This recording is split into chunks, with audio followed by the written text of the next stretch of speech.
Dans le monde du foot, il existe des clubs qui ont su chuter au plus bas niveau à cause de problèmes extrasportifs ou sportifs avant de renaître de leurs cendres. Yo l'équipe, c'est Roscart, j'espère que vous allez bien. Aujourd'hui, je vais vous présenter 3 clubs qui ont su redescendre au plus bas niveau avant de revenir. Donc, c'est parti. En 2007-2008, malgré de bons joueurs comme Kevin Gamero ou Morgan Schneiderlin, le Racing Club de Strasbourg termine relégué de Ligue 1 et c'est pas encore fini car en 2009-2010, le club est encore relégué et cette fois-ci de Ligue 2.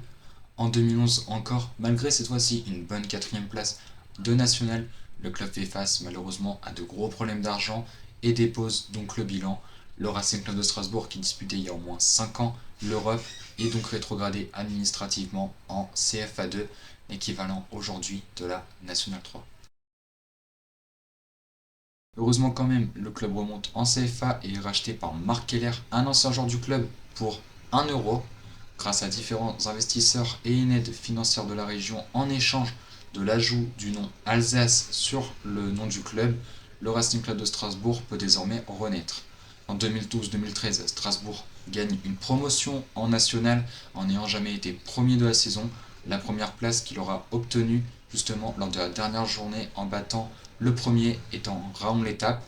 La saison d'après, en national, le club termine 16ème et est donc relégué, heureusement justement, car Luzenac et Carquefou sont rétrogradés administrativement et Strasbourg peut donc être repêché.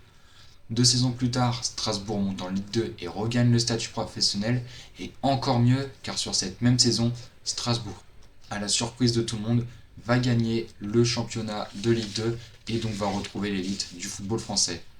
La suite, on la connaît tous, de belles performances en Ligue 1, une Coupe de la Ligue remportée, une qualification en barrage d'Europa League et dernièrement un rachat par Bluco. Strasbourg est très très bien revenu dans le monde professionnel du football français.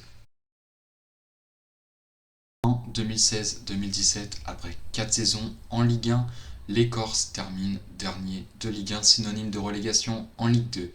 Quelques mois plus tard, à cause d'une dette d'environ 20 millions d'euros, le club est rétrogradé administrativement en national et à cause de cette instabilité financière, Bastia perd son statut professionnel, ce qui signifie également que tous les joueurs avec un contrat professionnel à Bastia ne sont plus au club et sont libres de signer partout où ils veulent.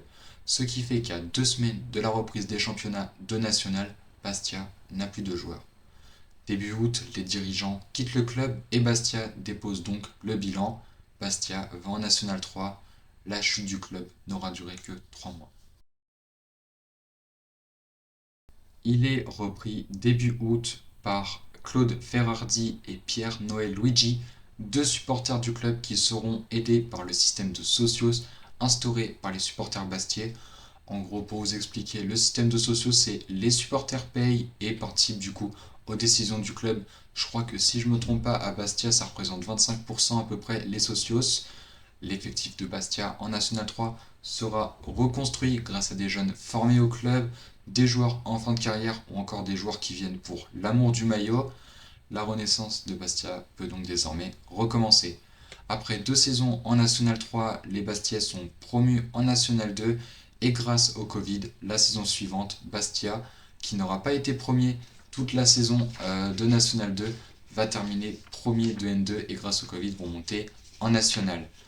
Comme on dit, jamais 203, et bien Bastia, après 2 promotions d'affilée, va en enchaîner une 3ème en terminant cette fois-ci champion de national et va donc retrouver le monde professionnel en même pas 4 ans.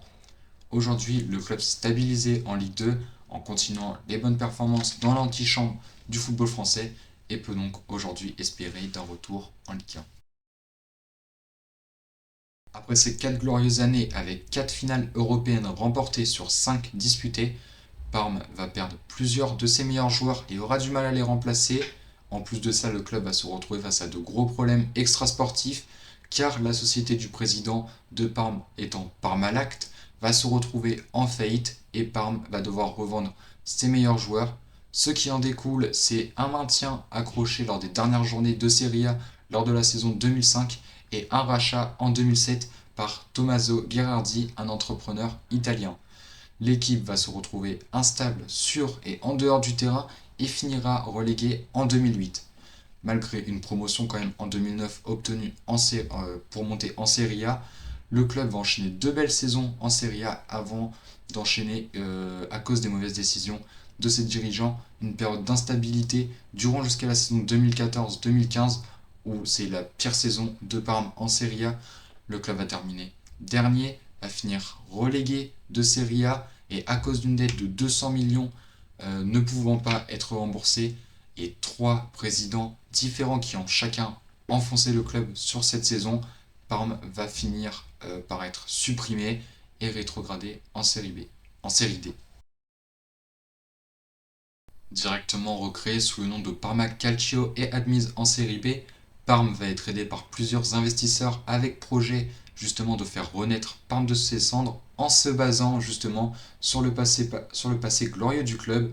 Parme va direct monter en Série C en détruisant tous les records de la Série D. En Série C justement le club va terminer second et remporter les barrages contre Alessandria sur le score de 2-0. À leur montée en Série B, Parme peut encore espérer à une troisième promotion et donc retrouver la Serie A. Chose faite justement car Parme, lors de la dernière journée, va profiter d'un faux pas de Frosinone et donc va gagner son dernier match, synonyme de promotion en Serie A. Alors, enchaînant ensuite du coup de bonnes promotions en Serie A ou en Série B car le club va finir en train de monter, redescendre, Parme vient tout juste de remonter en Serie A et peut encore aujourd'hui espérer un retour en Europe avec justement des successions d'investisseurs, de présidents, d'entraîneurs, à un mercato cette fois-ci qui a été très bon. Là, cette équipe de Bâle est très belle avec des joueurs comme Denis Mann, Adrien Bernabei ou encore Ange-Johan Boy. Parme peut encore retrouver l'Europe cette saison, du moins peut encore espérer. Et voilà l'équipe, la vidéo est terminée, j'espère qu'elle vous aura plu. Moi j'ai pris beaucoup de plaisir à tourner car c'était des sujets intéressants. Là par exemple parler de Strasbourg, Bastia ou de Parme, je trouve ça intéressant d'explorer l'histoire de ces clubs. Et ensuite voilà, de parler de leur chute, de leur remontée on va dire au plus haut niveau. Pourquoi pas plus tard je parle cette fois-ci mais de clubs qui ont complètement chuté. J'ai déjà quelques idées en tête. On verra lors des prochaines vidéos. En tout cas, je vous invite à vous abonner, à liker et à commenter la vidéo, ça me ferait super plaisir. Et moi, je n'ai plus qu'à vous dire à la prochaine. C'était Roscart. Ciao!